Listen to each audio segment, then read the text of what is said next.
Hi, it's Jeff Altman, the Big Game Hunter, and welcome to Career Coach Office Hours.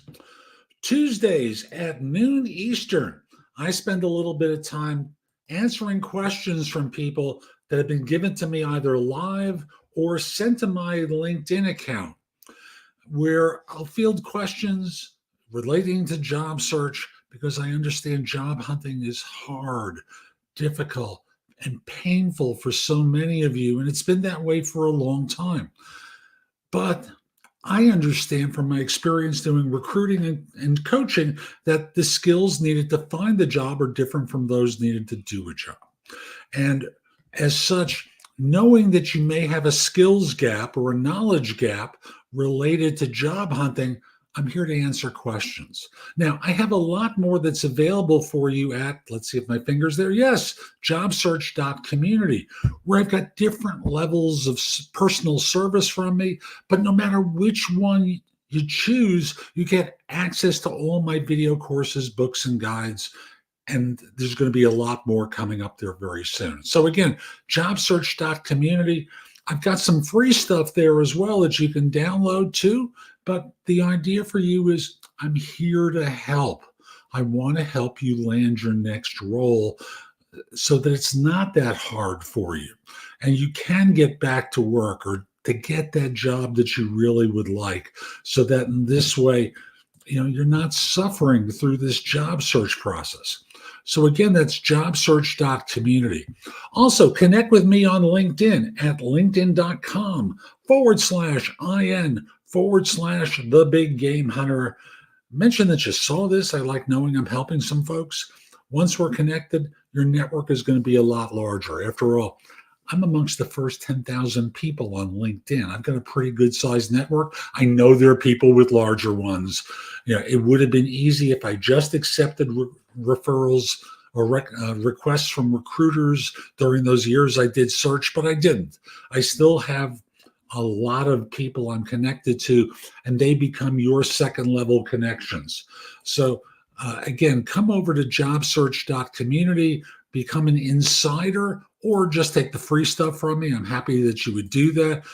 I'd be happier if you did one of the paid tiers, but that's a different conversation. People hire me for no BS job search coaching and career advice globally because I make the process of finding work and succeeding at it much easier. And I'll just simply say, connect with me on LinkedIn at linkedin.com/IN/the Big Game Hunter. Now, before I start answering questions, I just wanted to make one point to you because I'd like to do a job search tip or a job market commentary. And today I'll do another job market commentary because there are people I'm working with who've been seeing a precipitous decline in the number of openings on LinkedIn and elsewhere. I don't know if that's true. I don't spend a lot of time, but this is what's being reported to me. And it makes sense. Here's why it makes sense. In the U.S., and this is at least it makes sense in the U.S., there's a presidential election going on, and it's only 5 weeks, 6 weeks until Americans vote. Now, if you're the chief financial officer of a decent sized business and you have to make a planning decision for next year, we've got two very different views of how the economy will operate depending upon who's elected. I say two different views because although one person doesn't really talk about it, what their position is, they still carry the record of being a member of the current administration. So Vice President Harris has a record. Former President Trump has a record. They're pretty different as to how government would operate and how fiscal and monetary policy would be. So it's hard for businesses to plan, and thus it'll take till after the election in order for things to sort out, which I've been telling you and warning you about for a long time. And I know the number of jobs in the U.S. has been declining regularly now for a few months, all because of this. So just understand you're trying, and you should be trying, but this is the time to be connecting with people. Maybe their firm has budget that's going to show up for consultants between now and the new year. Maybe the assignment continues into the new year if one candidate is elected. Maybe it becomes full-time employees if another candidate is elected. And I don't know which one that would be, but I'm just simply saying right now, at the end of September, it is urgent for you to reach out to people that you know professionally who are in senior roles, who might be involved in advocating for a budget, because maybe you could be written into the budget. Okay. So with that, let me go to some of the questions that have been sent to me. And again, if you've got a question for me, just put it into chat so I can answer it live. Okay. Now, the first question I received, I love this. How do I speed up my job search and get hired fast? Well, you need to be qualified. So let's start off with the premise that you are actually qualified. So how do you speed things up?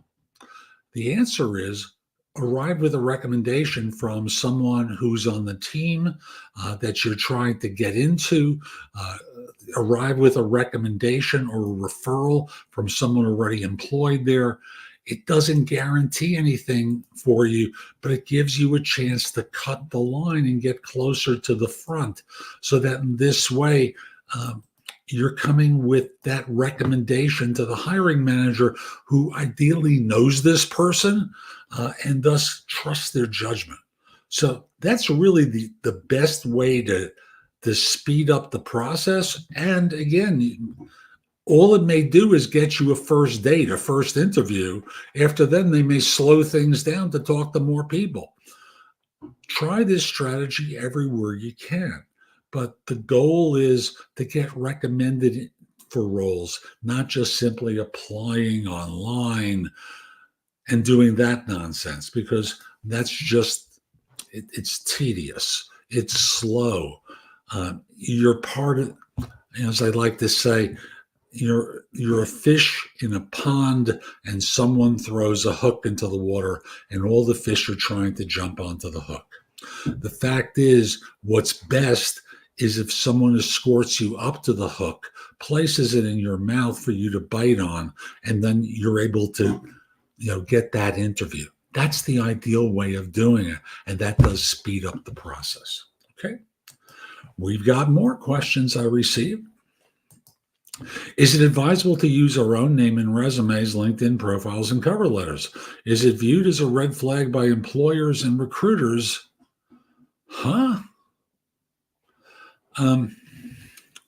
It's a bizarre question. What name would you use? Now, I understand for some of you who may be foreign born and you're trying to hide that foreign name because you believe Americans may be biased because they think of you as having a bad accent because your parents gave you a name related to your nation of origin, nationality, or what have you. I got it.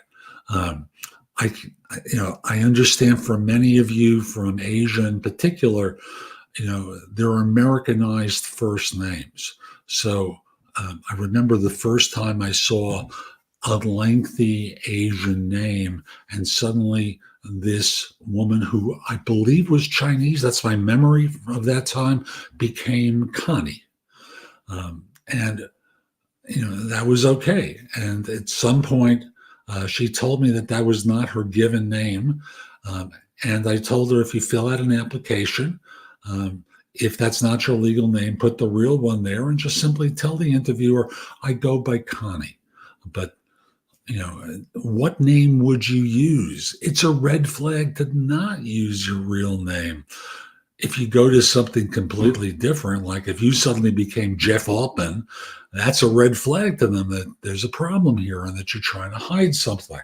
So the long and the short of it is, use your real name on your resume, your LinkedIn profile, cover letters, all your professional interactions, because this is going to be about how you develop a name for yourself, a reputation for yourself, brand yourself and your credentials so that people will want to reach out to you and have conversations with you about joining their firm.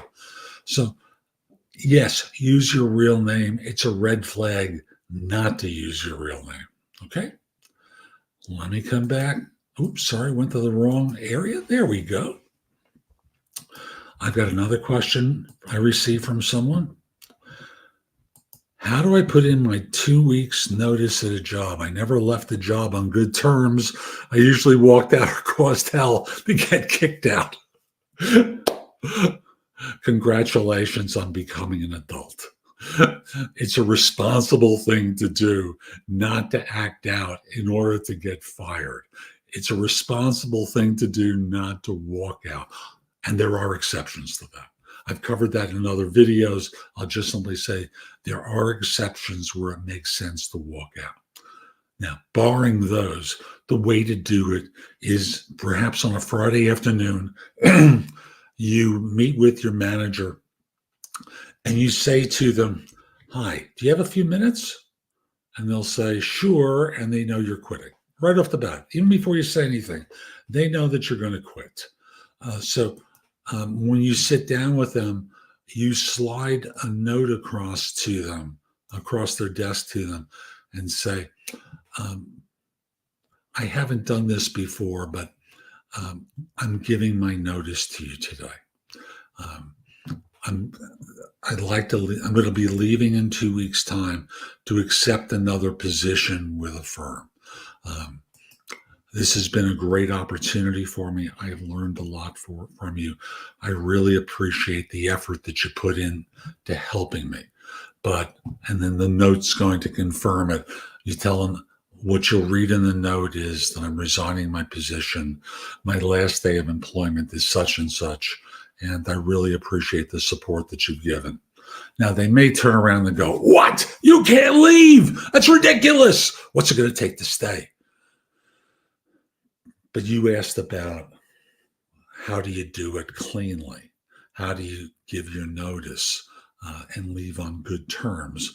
And I'm working with the assumption that you haven't done anything to not be leaving on good terms. You haven't been found to steal money or were grossly incompetent or anything like that. You're just a normal person who's found another job and is quitting. And that's the way to do it. I'll just remind you folks, if you've got a question for me, put your questions about job search into chat so I can answer it live. Okay. I've got more. And the next question is, where can I find someone to help me get a job? Well, there are people who are called reverse recruiters. Now, reverse recruiters are paid by individuals up front to help them get a job. So you're laying out money, and it's not cheap, in order to have someone work to help you find the job. They will give you advice. They'll submit your resume. There's a lot that they can do. Google it, reverse recruiter, and see what they tell you. But a typical recruiter doesn't work for you because you're not really paying them anything. What they're doing is they're hired by a company to find talent for them. And thus, in reaching out to you about a job, well, it's because you might be talent that could fill that job, and that firm will then pay them tens of thousands of dollars for having successfully filled it. So the long and the short of it is, it's hard to find someone who's a recruiter, a regular recruiter, to work for you because there's not enough money in it. On the other hand, reverse recruiters are in that business. You will pay them a goodly amount of money, and it's up to you. I'm not advocating. You can also speak to friends, family, former colleagues who might recommend you into roles, and that become the gateway to getting the interview and getting the job. Are they out trying to help you find the job? No, they're not aggressively looking for you, but if they hear of something, they may refer you. But I think what you want is more than that, and thus the examples I've given you are pretty good for helping you understand that no good recruiter is going to take the time to try and help you find the job, because the result will, well, the fact of the matter is they make a lot more money being paid by companies to find people for them than to help people find jobs. So again, I'll just remind you, if you've got a question, put it into chat. Also, come over to jobsearch.community, where I've got video courses, books, and guides to help you. There's free content on the homepage as well, but we start off with the premise of there's great information to help you professionally land your next job. Become an insider at any level, and you have access to everything. Also, depending upon the level that you choose, you get access to me and my coaching in order to help you. Maybe all you want is the ability to ask me questions whenever you like, and I'll respond usually within 24 hours to a question. There are exceptions, like if I'm not well, but generally I'm responsive within 24 hours or less to your questions, and I'm here to help. So again, JobSearch.community is the site. All my video courses, books, and guides are there so I can help you. Okay. Have I ever caught someone lying on a resume? And on resumes, I'm sorry, wrong thing. My apologies. There we go. No, that wasn't it. I already did that one. I apologize. Let me get the next question. I apologize. It's just going to take a moment. Have I ever caught someone lying on a resume? And what were the consequences? Now, for me, I was doing recruiting at the time, so they were not trying to find a job with my firm, but they were trying to get me to represent them. I'll get to the one instance where someone lied to me and it was a funny consequence. So I'm sorry, what is with this? I keep copying the wrong question. This is a question about lying on an application. And let's see if it actually works this time. Here we go. I apologize. So have I ever caught someone lying on a resume, and what were the consequences? I might spot someone on their resume lying when I did recruiting. For me, it was pretty easy. I understood from the way they wrote and how they described projects that they were misrepresenting their ability. So the person with 2 years of experience talking about project managing a role was ridiculous. That's one obvious example. Another one is, after a while, you start to learn how firms organize themselves, and that there are people who are overstating what they do, and thus they lie. I've had clients catch people lie on their application, and thus it was grounds for termination, and they were fired. I'm going to state that very clearly. They were fired because an application's a legal document. If they had done something inappropriate while on board, the firm's insurance company might not have paid. After all, and I remember this from when I had a friend who was an investment advisor for a firm in New York, and they used to give polygraph exams and as well as applications. And when they got to the polygraph question, they would turn the machine off and say, okay, so what drugs do you do? Tell us exactly what they are. We're not going to hold it against you. And then I'll turn the machine on and ask you, other than what we spoke about when the machine was off, do you do drugs? And the honest answer would be no, because they already told them what drugs they did. Lying on an application is grounds for termination. Lying on a resume isn't. However, it's grounds for people to reject you sight unseen. And if you're in the interview and you can't back up what you say, normally they're going to reject your candidacy, and thus it's a waste of your time and theirs. So what are the consequences? Really very simple. You're going to get rejected or fired, turned down, nothing good comes out of it. And I'm sure someone will tell the story about how they got a job, even though they lied on their application, but they could back it up. That's ultimately what's pivotal there. You can have to be able to uh, back up the claim that you make uh, on your resume in order to get hired and to stay on board.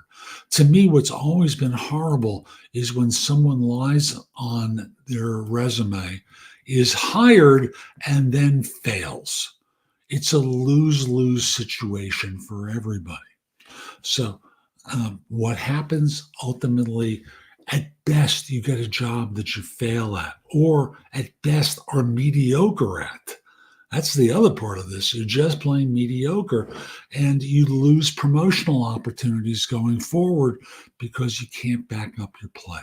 Okay, let's go to the next question. Let's see if I can get this one down right. How do I know if I will get the job? Let's see now. I don't know if, again, what am I doing? There we go. How do I know if I will get the job after an interview? The answer is you really don't unless they explicitly tell you. However, there are certain buy signals that they give. One of the buy signals is the more they talk, the more they like you. So if you've been answering questions and then suddenly they get to a point where they're telling you how wonderful the firm is, what a great opportunity it is, they're selling to you, you probably did well. It may just mean that they're going to invite you back for another interview. Remember, they may just invite you back for another interview. But fundamentally, it's the more they talk, the more they like you is one of the cues about it, other than simply saying, we really like your background. It is terrific. We're going to be making you an offer and we'll be in touch with you in a few days with the offer. Is there anyone else that you're considering at this point? If they make you an offer, let us know immediately so we can have a conversation about it. In other words, it's hard to really tell. Okay, here we go. It's actually the opposite question. How do you know you're not getting a job at an interview? Oh, this is fun. I never look at these in advance.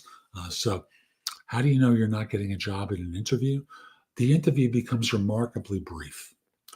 You suddenly discover they're disinterested. They're not looking at you. Frankly, they look bored. They're trying to look at their watch to see how soon they can end the conversation. That's a very simple way to recognize you're not getting the job. You answered a question badly, and you know you answered it badly, and so do they. You're not getting that job. So those are a couple of the ways that you can figure that one out. I know you knew this stuff, but you asked the question. There's no miracles here.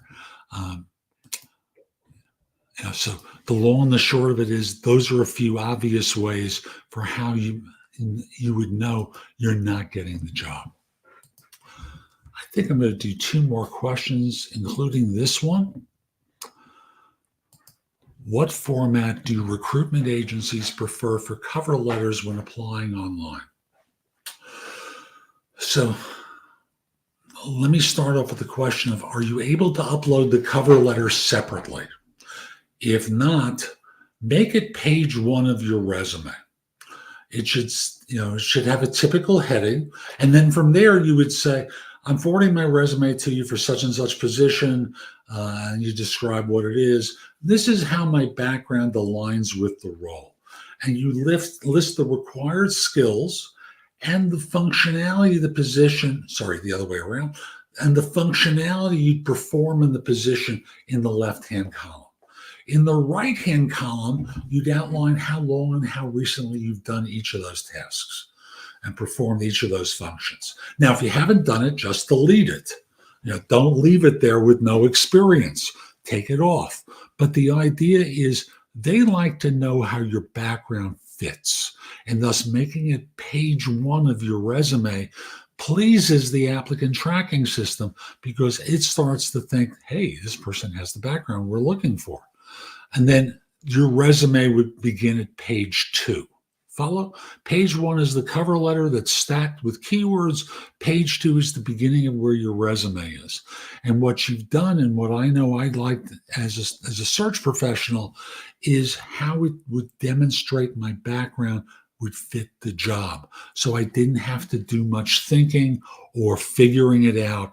And what it also does for the applicant tracking system, it stuffs in relevant terms from the job description into the resume, so it's early in the document, and thus the system thinks you're qualified because it's seeing the terms there.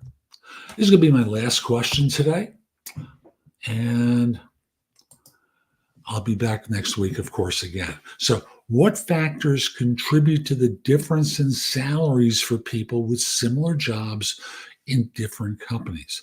Is it acceptable to request pay information from other companies during a job search? Let me answer the second question first, which is no. It's none of your freaking business. As for what contributes to the difference, notice you said similar, not identical. It's not the same experience. They may find that that person's experience more tightly fits with what they need or want. Excuse me for a second. And thus, it's worth more to them than you. They may find that they like this person more. They think they'd be a better fit with the team. Plus, they're also qualified, of course, and thus they're willing to pay them more. Their Aunt Sarah is on the board of the company that you're employed by, and thus Aunt Sarah wants this person to be hired, and they'll pay whatever Aunt Sarah tells them. I'm giving some examples here, but the key thing is it's not identical experience. It's similar, which means it's different. Okay, so I hope you found today's show helpful. I'm Jeff Altman. I want to encourage you, come over to JobSearch.community, become an insider at any level. I make it inexpensive to expensive with a lot of tiers in the middle in order to help you find your next job. And as you see, if you'll go over there, there's a lot of great information to help you.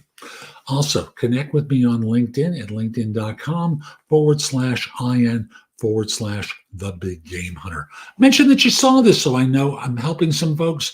Once we're connected, your network is going to be a lot larger.